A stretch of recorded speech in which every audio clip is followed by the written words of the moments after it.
ਤੇ ਇਹਨਾਂ ਨੇ ਕੀ ਮਾਡਲ ਛਾਡਲ ਕੀ ਨਹੀਂ, ਕਿਹੜੇ ਮਾਡਲ ਦੀਆਂ ਸਾਰੀਆਂ ਗੱਡੀਆਂ ਇਹ ਬੁੱਢੀਆਂ ਨੇ ਹੋਣੀਆਂ ਨਹੀਂ, ਇਸੇ ਤਰ੍ਹਾਂ ਚੱਲਣੀਆਂ ਰਹਿਣੀਆਂ। ਇਸ਼ਕ ਹੋਏ इश्क है वो। ਅਸਲ ਇਹ ਜੀ ਗੱਲ ਕਰੋ ਨਾ ਕਿ ਜਿਹੜਾ ਇਸ਼ਕ ਹੈ ਨਾ, ਇਸ਼ਕ किसी खाते किसी जगह ते लगो नहीं देना पैन।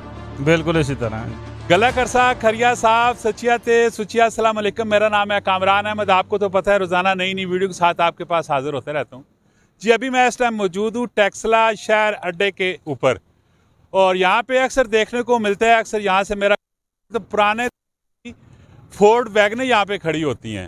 ज़रा इन फोर्ड वैगनों के वाले से पूछते हैं ये कौन से रूट पे चलती हैं, इनके मॉडल क्या है, ये अभी भी चल रही हैं, ख़त्म नहीं हुई हैं, जबकि दूसरे मुल्कों में तो ये पुरानी चीज़ें एक्सपायर हो जाती है, फेंक देते हैं। आया कि यहाँ पे भी आया कि ये लोग फेंकते हैं, क्या करते हैं जी? अस्सलाम वालेकुम। वालेकुम अस्सलाम जी। उस्ताद जी क्या हाल है? अल्हम्दुलिल्लाह जी, अल्लाह ने लाख लाख शुक्र है। ड्राइवर हो तुसी फोर्ड वैगनर ने? जी जी। कितने टाइम तो काम पे कर रहे हो? मेरे 3 साल हो गए ने जी। ਤੇ ਇਹਨਾਂ ਨੇ ਜਿਹੜੀਆਂ ਗੱਡੀਆਂ ਇੱਥੇ ਖਲੋਤੀਆਂ ਪਿਆ ਨੇ, ਕਿਉਂ ਖਲੋਤੀਆਂ ਨੇ, ਇਹਨਾਂ ਦਾ ਮਕਸਦ ਕੀ ਵੇ, ਕਿੱਧਰ ਵਈਆਂ, ਕਿਹੜਾ ਰੂਟ ਹੈ? ਇਹ ਟੈਕਸਲੇ ਤੋਂ ਵੈਨੀਆਂ ਨੇ ਅਗਾ ਫਰੂਕੇ ਤੱਕ ਆਤੇ ਤੱਕ ਉਹ। ਤੇ ਇਹਨਾਂ ਨੇ ਕੀ ਮਾਡਲ ਛਾਡਲ ਕੀ ਨਹੀਂ, ਕਿਹੜੇ ਮਾਡਲ ਦੀਆਂ ਸਾਰੀਆਂ ਗੱਡੀਆਂ? ਮਾਡਲ 85 86 ਮਾਡਲ ਤੱਕ ਆਈਆਂ ਨੇ, 80 ਮਾਡਲ ਵੀ ਵਿੱਚ ਆਏ ਨੇ। ਤੇ ਇਹਨਾਂ ਦੀ ਇਸ ਟਾਈਮ ਵੈਲਿਊ ਕੀ, ਕੀਮਤ ਕੀ ਵੇ? ਕੀਮਤ ਦੇ ਵਿੱਚ ਗੱਡੀਆਂ 20 ਲੱਖ ਦੀਆਂ ਵੀ ਆਏ ਨੇ, 10 ਲੱਖ ਦੀ ਵੀ ਆਏ, 8 ਲੱਖ ਦੀ ਵੀ ਗੱਡੀ ਆਏ। ਅੱਛਾ, ਇਹ ਪੈਟਰੋਲ ਹੋਣੀ ਕਿ ਡੀਜ਼ਲ ਹੋਣੀ? ਇਹ ਪੈਟਰੋਲ ਨੇ ਜੀ।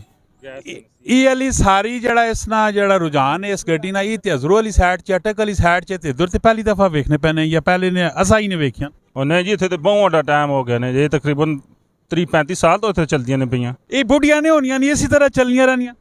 ਯਾਰ ਜੀ ਪੈਸੇ ਲਾਓ ਤੇ ਮੁੜ ਕੇ ਜਵਾਨ ਹੋ ਵੈਨੀਆਂ, ਇਹਨਾਂ ਦਾ ਕੰਮ ਅਟਕ ਹੋਣਾ ਹੈ, ਮੁੜ ਕੇ ਜਿਹੜਾ ਤੋਂ ਤੱਕ ਹੋਣ ਗੱਡੀਆਂ ਨਾ ਇਹ ਵੈਸੇ ਪਾਇਦਾਰ ਹੋਣ ਨਾ, ਬਹੁਤ ਪਾਇਦਾਰ ਗੱਡੀਆਂ ਨੇ।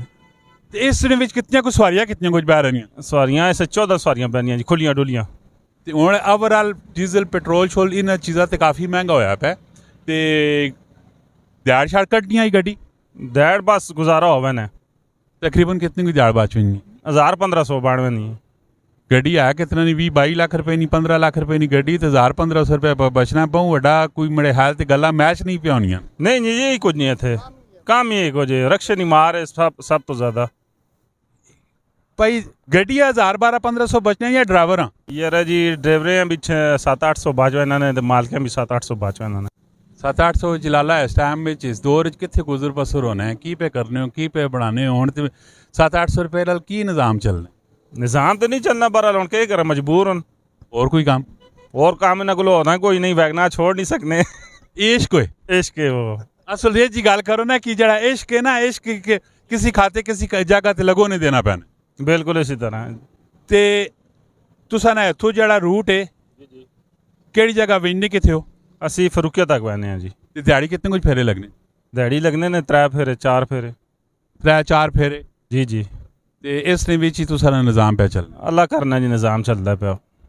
ਦੇਖ ਕੇ ਨੂੰ ਜੀ ਪੁਰਾਣੇ ਦੌਰ ਦੀਆਂ ਗੱਡੀਆਂ ਨੂੰ ਜਿਹੜੀਆਂ ਆਲਰੇਡੀ ਚੱਲੀਆਂ ਪੈਣੀਆਂ, ਔਰ ਹਾਲਾਂਕਿ ਪੁਰਾਣੇ ਦੌਰ ਵਿੱਚ ਜਿਸ ਟਾਈਮ ਕੰਪੇਨਾਂ ਸ਼ੇਰਾਂ ਹੋਣੀਆਂ ਹੀ ਹਨ, ਤੇ ਪੁਰਾਣੀਆਂ ਕਦੇ ਬਲੈਕ ਐਂਡ ਵਾਈਟ ਕਿਸਮ ਦੀਆਂ ਵੀਡੀਓ ਤੁਸੀਂ ਵੇਖੋ ਨਾ, ਤੇ ਜਲਸਿਆਂ ਦੇ ਵਿੱਚ ਜਿਹੜੀ ਆਵਾਮ ਇੰਨੀ ਪੈਣੀ ਹੋਣੀ ਹੈ, ਤੇ ਫੋਰਡ ਗੱਡੀਆਂ 'ਚ ਪਾਰ ਕੇ ਖੜਨੇ ਪੈਣੇ ਹੋਣੇ ਹੈ ਨਾ ਉਹਨਾਂ ਜਲਸਿਆਂ 'ਚ। ਤੇ ਇਹ ਗੱਡੀਆਂ ਅੱਜ ਵੀ ਕਾਇਮ ਹੋਣ, ਇਸ ਵਿੱਚ ਕੋਈ ਸ਼ੱਕ ਨਹੀਂ। ਔਰ ਗੱਡੀਆਂ ਹੀ ਪੁਰਾਣੀਆਂ ਗੱਡੀਆਂ, ਮਜ਼ਬੂਤ ਗੱਡੀਆਂ। ਇਹ ਗੱਡੀ ਵੈਸੇ ਹੈ ਕਿਹੜੇ ਮੁਲਕ ਨਹੀਂ? ਕਿਹੜੀ? ਇੰਗਲੈਂਡ। ਇੰਗਲੈਂਡ ਦੀ ਗੱਡੀ ਹੈ। ਤੇ ਘੱਟ ਤੋਂ ਘੱਟ ਇਹਨਾਂ ਦੀ ਕੀਮਤ ਕੀ ਵੇ, ਤੇ ਜ਼ਿਆਦਾ ਤੋਂ ਜ਼ਿਆਦਾ ਇਹਨਾਂ ਦੀ ਕੀਮਤ ਕੀ? ज़्यादा कीमत 40 लाख तक भी गाड़ी है, तो कट 10 लाख तक। ਇਹ ਸਿਰਫ ਸ਼ੌਕੀਨ ਲੋਕ ਜਿਹੜੇ ਨੇ ਉਹ ਹੀ ਰੱਖਣ। ਮਜ਼ਦੂਰੀ ਵਾਲੀ ਗੱਲ ਤੇ ਕੁੜੀ ਮਣੇ ਹਾਲ ਤੇ ਜੇ ਭਾਈ ਉਰੇ ਪੇ ਆਖਨੇ जी। ਵੇਖ ਕੇ ਨੋ ਜੀ ਮਜ਼ਦੂਰੀ ਵਾਲੇ ਆਖਣ ਗੱਲ ਕੁੜੀ ਸਿਰਫ ਅਸੀਂ ਇਸ਼ਕ ਪੇ ਨਿਭਾਣੇ ਆ ਫੋਰਡ ਵੈਗਨਰ ਨਾਲ। ਤੇ ਇਸੇ ਤਰ੍ਹਾਂ ਇਨਫੋਰਮੇਟਿਵ ਦਿਲਚਸਪ ਕਿਸਮ ਦੀਆਂ ਵੀਡੀਓ ਸਾਨੀਆਂ ਤੁਸਾਂ ਕੋਲ ਆਉਣੀਆਂ ਰਹਿਣੀਆਂ। ਜ਼ਰੂਰ ਸਾਨੇ ਪੇਜ ਆ ਤੁਸੀਂ ਲਾਈਕ ਕਰੋ, ਫਾਲੋ ਕਰੋ, ਕਮੈਂਟ ਸੈਕਸ਼ਨ ਵਿੱਚ ਆਪਣੀ ਰਾਏ ਜ਼ਰੂਰ ਦੇਣੀ। ਮਿਲਦੇ ਹਾਂ ਨੈਕਸਟ ਵੀਡੀਓ 'ਚ। ਫੀ ਅਮਾਨ ਅੱਲਾ।